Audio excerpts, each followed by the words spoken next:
Hello everyone, welcome back to yet another video. आज के इस वीडियो में हम लोग लूप्स के बारे में पढ़ने वाले हैं। यार जावास्क्रिप्ट में लूप्स क्या होते हैं? बेसिकली अगर हमें कुछ लाइंस ऑफ कोड को रिपीटेडली यानी कि बार बार अगर हमें एग्जीक्यूट करानी होती है तो हम लूप्स का यूज करते हैं। फॉर एग्जाम्पल, यार अगर मान लो मुझे अपना नेम प्रिंट कराना है, so what I will do, console.log, और मैं अपना नाम यहाँ पर प्रिंट करा रही हूँ। ठीक है, इसे रन करते हैं तो यार मेरा नाम यहाँ पर प्रिंट हो गया है। ठीक है, बट अगर मान लो मुझे ये नाम 5 बार प्रिंट कराना है तो मुझे क्या करना पड़ेगा? यही सेम लाइन ऑफ कोड मुझे 5 बार लिखनी पड़ेगी। मैंने इसे 5 बार लिख दिया है और अब इसे मैं एग्जीक्यूट करूंगी तो 5 बार मेरा नाम प्रिंट हो जाएगा। पर क्योंकि यार यहाँ पर सिर्फ 5 बार प्रिंट कराना था तो मैंने 5 लाइन्स ऑफ कोड लिख दिया और अपना नाम 5 बार प्रिंट करा लिया। बट यार अगर यही सेम चीज मुझे 20 टाइम्स, 50 टाइम्स या 100 टाइम्स करनी है, सपोज मुझे अपना नाम 100 टाइम्स प्रिंट कराना है, तो इसके लिए मुझे 100 लाइन्स ऑफ कोड लिखना पड़ेगा। तो ये बहुत ही ज्यादा लेंदी काम हो जाएगा और ये हमारे कोड को काफी कॉम्प्लेक्स बना देगा, क्योंकि यार इतना कुछ हमें टाइप करना पड़ेगा, बहुत टाइम वेस्ट होगा। इसी वजह से हम लोग लूप्स का यूज करते हैं। ठीक है, लूप्स का यूज इसीलिए होता है कि अगर कोई लाइन ऑफ कोड हमें रिपीटेडली एग्जीक्यूट करानी है तो उसकी जगह हम क्या करते हैं? लूप्स यूज करते हैं।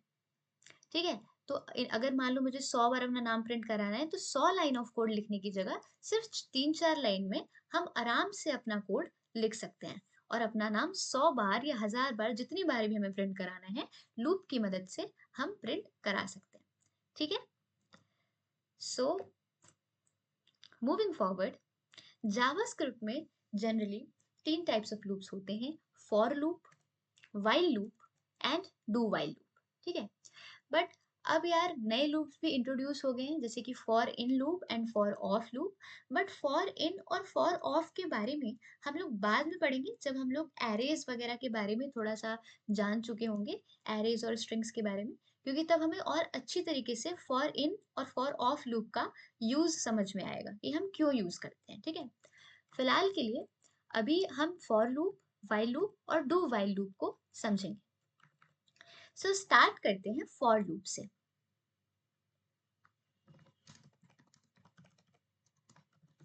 यार फॉर लूप का क्या सिंटैक्स होता है? सबसे पहले हम फॉर कीवर्ड यूज करेंगे और इस ब्रैकेट में हमें 3 चीजें लिखनी होंगी। क्या क्या? पहला इनिशियलाइजेशन, दूसरा कंडीशन और तीसरा अपडेशन या आइटरेशन। तो मान लो मैं यार यहाँ पर एक वेरिएबल इनिशियलाइज कर देती हूँ, आई इज इक्वल टू 0। ठीक है, यहाँ पर मैंने एक वेरिएबल डिक्लेयर किया और उसे इनिशियलाइज भी कर दिया 0 से। ठीक है, इसके बाद हम सेमी कॉलन यूज करेंगे और अब यहाँ पर मैं एक कंडीशन लगाऊंगी। कंडीशन क्या होगी? मैं क्या चाहती हूँ? अपना नाम कितनी बार प्रिंट कराना, सपोज 10 बार प्रिंट कराना चाहती हूँ, तो मैं क्या कहूंगी? आई इज लेस देन 10, मतलब जब तक 10 से छोटा है तब तक हमारा लूप चलना चाहिए। अगेन एक सेमी कॉलन लगाएंगे और अब हम अपडेट करेंगे इस वेरिएबल को, आई प्लस प्लस। ठीक है, ये हो गया हमारा इनिशियलाइजेशन, ये हो गया हमारा कंडीशन और ये हो गई हमारा अपडेशन। ठीक है, अब हम यहाँ पर करली ब्रेसेस यूज करेंगे और इसके अंदर हम वो कोड लिखेंगे जो हमें एग्जीक्यूट करना है। तो क्या लिखेंगे? मुझे अपना नाम प्रिंट कराना है, इस वजह से मैं यहाँ पर अगेन अपना नाम लिख देती हूँ, वैष्णवी। ठीक है, पहले मैं इसे रन करके दिखा देती हूँ आप लोगों को। हम देख पा रहे हैं 10 बार मेरा नाम प्रिंट हो गया है। ठीक है, सिर्फ 3 लाइन के कोड में हमने क्या देखा कि मैं 10 बार अपना नाम प्रिंट करा पा रही हूँ। सिमिलरली अगर मैं यहाँ 10 हटाकर 100 लिख दूं तो सिर्फ 3 लाइन के कोड में मैं 100 बार अपना नाम प्रिंट करा पा रही हूँ। ठीक है, तो हम देख सकते हैं लूप्स की मदद से हमारा काम कितना आसान हो जाता है। बट अब समझते हैं कि ये वर्क कैसे कर रहा है। ठीक है, सबसे पहले क्या होगा यार, ये इनिशियलाइजेशन देखेगा। ठीक है, ये देखेगा आई क्या है, आई की वैल्यू 0 है।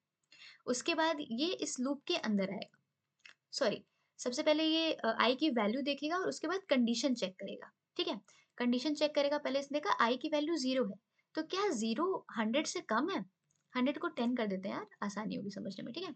सो आई की वैल्यू 0 थी, अब इसने कंडीशन चेक करी, तो इसने देखा कि हाँ यार, आई की वैल्यू अभी 0 है और 0 तो यार 10 से छोटा होता है। अगर कंडीशन ट्रू है, तो फॉर लूप के अंदर आएगा और ये कोड जो है वो एग्ज़ीक्यूट कर जाएगा, जो भी फॉर लूप के अंदर हमने लिखा हुआ है। तो यहाँ पर क्या हुआ, हमारा नाम प्रिंट हो जाएगा। उसके बाद क्या करेगा, ये यहाँ से बाहर निकल के अपडेट करेगा आई की वैल्यू को। अब आई की वैल्यू हो गई है 1, ठीक है? अब आई की वैल्यू 1 हो गई है, अब फिर से कंडीशन चेक करेगा। यार 1 भी छोटा होता है 10 से, फिर इस ब्लॉक के अंदर आएगा और फिर से यहाँ पर मेरा नाम प्रिंट हो जाएगा। फिर उसके बाद क्या होगा, फिर अपडेट होगी वैल्यू, अब आएगी वैल्यू 2 हो जाएगी, ठीक है? फिर कंडीशन चेक करेगा, 2 छोटा होता है 10 से, फिर इस ब्लॉक के अंदर आएगा, मेरा नाम प्रिंट कराएगा, ठीक है? फिर इसके बाद यहाँ पर वैल्यू अपडेट होगी, तो इसी तरह से ये लूप चलता जाएगा। ये लूप कब तक चलेगा? जब तक कंडीशन हमारी ट्रू रहेगी, till the condition is true, ठीक है? सो आई होप कि ये कैसे वर्क करता है आपको समझ में आ गया होगा। सबसे पहले हम इनिशियलाइज़ करते हैं, कंडीशन देते हैं, उसके बाद अपडेट करते हैं वेरिएबल को और उसके बाद जो भी कोड हमें एग्ज़ीक्यूट कराना है, वो फॉर के जो ब्लॉक है उसके अंदर हम लिख देते हैं, ठीक है? जब तक ये कंडीशन, ये जो गिवन कंडीशन है, जब तक ये ट्रू रहेगी, तब तक इसके अंदर का जो कोड है वो एग्ज़ीक्यूट करता रहेगा। जैसे ही हम देखेंगे कि i की वैल्यू 0 से लेकर 9 तक तो ये चलेगा, ठीक है? पर जैसे ही हमारे i की वैल्यू यहाँ पर अपडेट होने के बाद 10 हो जाएगी, अब क्या होगा? 10 क्या 10 से छोटा है? नहीं है ना यार, 10 तो 10 के बराबर होता है, छोटा थोड़ी होता है 10 से। तो अब इसका जो अंदर का कोड है वो एग्ज़ीक्यूट नहीं करेगा, ठीक है? सो आई होप कि फॉर लूप कैसे वर्क करता है आपको बहुत अच्छे से समझ में आ गया होगा। अब आगे बढ़ते हैं व्हाइल लूप पे। व्हाइल लूप में क्या होता है यार? व्हाइल लूप में क्या होता है, अ, मतलब लगभग सारे लूप्स एक जैसे ही हैं, बस इसमें क्या होगा, इसका सिंटैक्स जो है वो डिफरेंट है। इसमें हम व्हाइल कीवर्ड यूज़ करेंगे और यहाँ पर कंडीशन लगाएँगे, ठीक है? और उसके बाद इसके अंदर का कोड जो है वो एग्ज़ीक्यूट तब तक करेगा, जब तक कि ये कंडीशन जो है वो ट्रू है। जैसे ही कंडीशन फ़ॉल्स हुई, इस ब्लॉक के अंदर का कोड एग्ज़ीक्यूट नहीं करेगा, ठीक है? और इसमें हमारा इनिशियलाइज़ेशन और वो जो अपडेशन वगैरह था, ये सब हमें अ, पहले करना है, ठीक है? मतलब हम लोग को इस व्हाइल के बाहर करना है, ठीक है? तो देखते हैं कैसे काम करता है ये। सपोज़ मैंने यहाँ पर एक वेरिएबल ले लिया, let count is equal to 1, ठीक है? मैंने काउंट एक वेरिएबल बनाया जिसमें मैंने 1 स्टोर करा दिया। अब यहाँ पर मैं व्हाइल कीवर्ड यूज़ कर रही हूँ और यहाँ पर मुझे कंडीशन लगानी है। कंडीशन क्या देंगे कि count is smaller than 10, smaller than और इक्वल टू 10, ठीक है? और अब इस ब्लॉक में जो कुछ भी मैं लिखूँगी, ये हमारा तब तक एग्ज़ीक्यूट होता रहेगा जब तक ये कंडीशन ट्रू है। जैसे ही ये कंडीशन फ़ॉल्स हुई, इसके अंदर का कोड एग्ज़ीक्यूट नहीं करेगा, ठीक है? तो कोड क्या होने वाला है? console.log count. मैं काउंट को ही प्रिंट करा रही हूँ, ठीक है? और नेक्स्ट लाइन में लिख देती हूँ काउंट प्लस प्लस, ठीक है? अब इस कोड को समझते हैं एक बार। सबसे पहले मैंने क्या किया, एक वेरिएबल बना लिया काउंट नाम का, जिसमें मैंने 1 स्टोर करा दिया। अब ये कंडीशन दे दी है मैंने कि जब तक काउंट जो है वो 10 के बराबर या 10 से छोटा है, तब तक ये वाला कोड एग्ज़ीक्यूट करते रहो बार-बार। क्या करो, पहले काउंट को प्रिंट करा लो, फिर काउंट की वैल्यू 1 बढ़ा दो, ठीक है? इंक्रीमेंट कर दो। अब इसमें क्या होगा, 1 से स्टार्ट हो रहा है। यहाँ पर पहले 1 प्रिंट होगा, 1 प्रिंट होगा, यहाँ पर जैसे ही आएँगे वैल्यू क्या हो जाएगी 2, ठीक है? अब वैल्यू 2 हो गई, फिर इसके अंदर जाके चेक करेगा 2 छोटा होता है या इक्वल होता है 10 से? तो हाँ, 2 छोटा होता है। फिर इसके अंदर आएगा, अब क्या प्रिंट हो जाएगा 2, ठीक है? फिर यहाँ पर वैल्यू क्या हो जाएगी 3, क्योंकि यहाँ पर हम इंक्रीमेंट कर रहे हैं, तो 3 हो गई। फिर चेक करेगा कंडीशन जाके, क्या 3 छोटा या इक्वल होता है 10 से? हाँ, छोटा होता है। तो फिर से इस ब्लॉक के अंदर आएगा, यहाँ पर क्या करेगा 3 प्रिंट कर देगा और जैसे ही नीचे वाली लाइन में आएगा, यहाँ वैल्यू क्या हो जाएगी काउंट की 4 हो जाएगी। फिर 4 चेक करेगा कंडीशन कि क्या 4 छोटा होता है 10 से या इक्वल होता है। तो ये चीज़ आपकी कंटिन्यू होती जाएगी कब तक? यहाँ 4, 5, 6, 7, 8, 9, 10, 10 तक तो ये सही काम करेगा और यहाँ पर क्या होगा,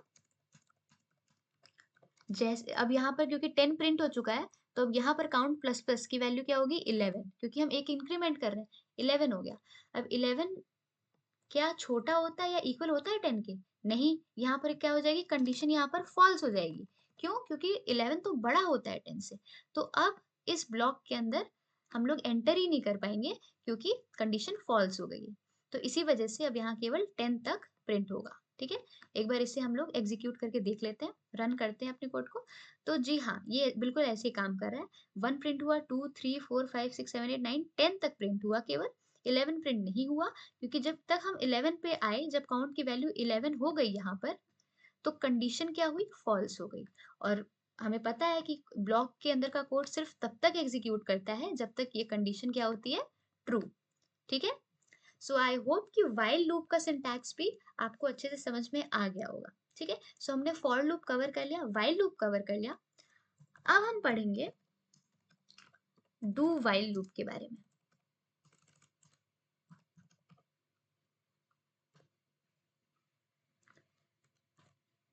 तो यार डू व्हाइल लूप क्या होता है कि व्हाइल लूप से लगभग सिमिलर होता है व्हाइल लूप के, बस इसमें केवल एक डिफरेंस होता है।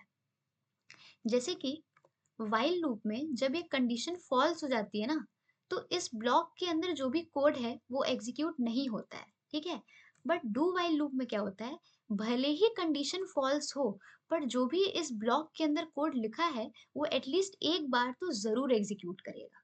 ठीक है, एग्जाम्पल के साथ समझते हैं। जैसे कि यहाँ पर अगेन मैं क्या वेरिएबल ले लूँ, सपोज ए ले लेती हूँ। ठीक है, ए इज इक्वल टू 1। ठीक है, मैंने एक वेरिएबल बनाया है ए, जिसकी वैल्यू मैंने 1 दे दी। यहाँ पर मैंने क्या लिखा है, डू, डू कीवर्ड यूज किया और यहाँ पर ये ब्लॉक बना दिया। ठीक है, और अब हम लोग क्या करेंगे, व्हाइल लिखेंगे और यहाँ पर कंडीशन लिखेंगे। ठीक है, कंडीशन क्या है, जो ए है हमारा, ये छोटा होना चाहिए या इक्वल होना चाहिए किसके, 5 के। ठीक है, और यहाँ पर हम क्या कोड लिखेंगे, कोड टू बी एग्जीक्यूटेड। यहाँ पर जो भी कोड है, मान लो यहाँ पर हमें कंसोल डॉट लॉग कराना है ए को। ठीक है, तो यहाँ पर हमने क्या किया, ये हमारी कंडीशन है और ये हमें प्रिंट कराना है, और यहाँ पर भी मैं लिख देती हूँ ए प्लस प्लस। ठीक है, इसमें क्या डिफरेंस है, देखो यार, डू के अंदर, डू ब्लॉक के अंदर जो भी मैंने कोड लिखा है वो मैं एग्जीक्यूट कराना चाहती हूँ। ठीक है, और व्हाइल में मैंने यहाँ पर कंडीशन दे दी है। डिफरेंस ये है कि अभी तो अगर जब मैं इसे रन करूंगी तो क्या होगा, वही बात है, पहले यहाँ पर अंदर आएगा इस ब्लॉक के 1 प्रिंट होगा, यहाँ पर हम देख पा रहे हैं कि 1 प्रिंट होगा। यहाँ जब आएंगे तो वैल्यू 2 हो जाएगी। फिर कंडीशन चेक होगी, क्या 2 स्मॉलर या इक्वल है 5 के, हाँ है, तो फिर से क्या होगा, इस ब्लॉक के अंदर आएंगे, अब यहाँ पर 2 प्रिंट होगा, अब यहाँ पर वैल्यू क्या हो जाएगी, 3 हो जाएगी। 3 होगी, फिर कंडीशन चेक होगा, 3 स्मॉलर या इक्वल है 5 के, हाँ स्मॉल है, तो फिर से इस ब्लॉक के अंदर हम लोग आएंगे और यहाँ पर क्या प्रिंट होगा, अब 3 प्रिंट होगा। इसी तरीके से यार 5 तक ये चीज प्रिंट होगी। जैसे यहाँ पर 5 प्रिंट होगा ना यार, यहाँ पर ए प्लस प्लस, तो इंक्रीमेंट हो जाएगी, ए की वैल्यू 6 हो जाएगी। अब 6 हो गई, अब यहाँ पर कंडीशन चेक की, क्या 6 स्मॉलर या इक्वल होता है 5 के, नहीं होता है, तो इस वजह से अब की बार इस ब्लॉक के अंदर हम लोग एंटर नहीं करेगा हमारा जो लूप है। ठीक है, सो वही जो व्हाइल लूप के मतलब केस में था, वही चीज डू व्हाइल के लूप में, डू व्हाइल लूप के केस में भी वही चीज है। बट यहाँ पर मैं आप लोग को जो डिफरेंस समझाना चाहती हूँ, अब वो समझना। जैसे हमने देखा कि व्हाइल लूप और डू व्हाइल लूप ये दोनों ही सेम तरीके से काम करते हैं, बट यहाँ पर डिफरेंस ये है यार कि अगर डू व्हाइल लूप के केस में, अगर ये जो कंडीशन हमने यहाँ पर दी है, अगर मान लो ये फॉल्स भी हो जाती है, ठीक है, मान लो इनिशियली अगर ये फॉल्स भी है, तो भी डू वाई मतलब जो डू ब्लॉक है, इसके अंदर का जो कोड है ना, वो एटलीस्ट एक बार जरूर एग्जीक्यूट करेगा। ठीक है, अभी के लिए मान लो मैं ये चीजें हटा देती हूँ थोड़ा। ठीक है, तो देखो अभी हमने क्या किया, मान लो कुछ ऐसी कंडीशन ले लेते हैं जो कि इनिशियली फॉल्स है। ए की वैल्यू हमने क्या ली है, 1। मान लो मैं चाहती हूँ ए जो है वो जब तक ए छोटा है 1 से तब तक हमारा ये चीज़ एग्ज़ीक्यूट होनी चाहिए, ठीक है? तो कंडीशन पहले ही फ़ॉल्स हो गई क्योंकि हमने ए की वैल्यू क्या ली है 1, ठीक है? और यहाँ पर कंडीशन क्या दी है? ए जो है वो छोटा होना चाहिए 1 से। तो क्या 1 1 से छोटा होता है? नहीं ना, इक्वल होता है। तो ऑब्वियसली कंडीशन यहाँ पर हमने फ़ॉल्स ले ली। अब क्या होगा? कंडीशन फ़ॉल्स है, इस हिसाब से क्या होना चाहिए कि इस ब्लॉक के अंदर का जो कोड है वो एग्ज़ीक्यूट ही नहीं होना चाहिए। बट फिर भी ये एग्ज़ीक्यूट होगा, क्यों? क्योंकि यही डिफ़रेंस है डू व्हाइल लूप में और व्हाइल लूप में कि व्हाइल लूप में अगर ये कंडीशन फ़ॉल्स है, तो इसके जो अंदर ये जो ब्लॉक के अंदर कोड है, ये एग्ज़ीक्यूट नहीं करेगा। बट डू व्हाइल में क्या होता है, भले ही कंडीशन फ़ॉल्स है, बट एट लीस्ट एक बार इसके अंदर का कोड एग्ज़ीक्यूट ज़रूर करेगा। तो अब हम क्या देख पा रहे हैं, यहाँ पर हम जैसे ही कंडीशन फॉल्स है बट इसके अंदर आएँगे इस ब्लॉक के अंदर और हम देखेंगे हमें ए प्रिंट कराना है। ए की वैल्यू क्या है? 1 है। तो यहाँ पर 1 एक बार प्रिंट होगा। Let's see. तो देखो, यहाँ तक तो ये ऊपर वाला कोड हो गया 10 तक। ये 10 तक क्या हो गया?